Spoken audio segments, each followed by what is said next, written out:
ఒక్కడి మరణం ఇన్ని ప్రాంతాలకు సువార్తను తీసుకుని వెళ్ళిందంటే ఎంత ఘనమైన చావది. ఒక వీరుడి వీరమరణం అది. మనం కూడా కోరుకున్నాం దేవుణ్ణి ఏమని, ప్రభువా నాకు కూడా అలాంటి చావునిస్తావా. ఎలాంటి చావు? నేను చచ్చిపోవడం అన్నది ఎంతో మందికి ప్రయోజనకరంగా, నేను మరణించిన తర్వాత నా మరణ సందర్భం కూడా అనేక మందికి ప్రయోజనకరంగా ఉండేలా నాకు ఒక మంచి చావు ప్రభువా. అడుగుదామా దేవుణ్ణి?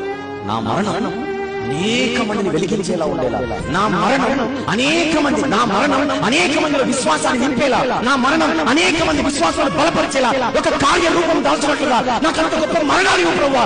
అడిగే వాళ్ళు ఎవరన్నారు చెప్పండి. ఇంకొక గంటలో నేను చచ్చిపోతానని తెలిసినా రొమ్ము విరుచుకొని నిలబడ్డాడు మరణం ముందు. అమ్మో చావా, అమ్మో మరణమా. మరణం రాకూడదు అని బయట వాళ్ళు అనుకుంటున్నారు. క్రైస్తవులు కూడా అంతేనా?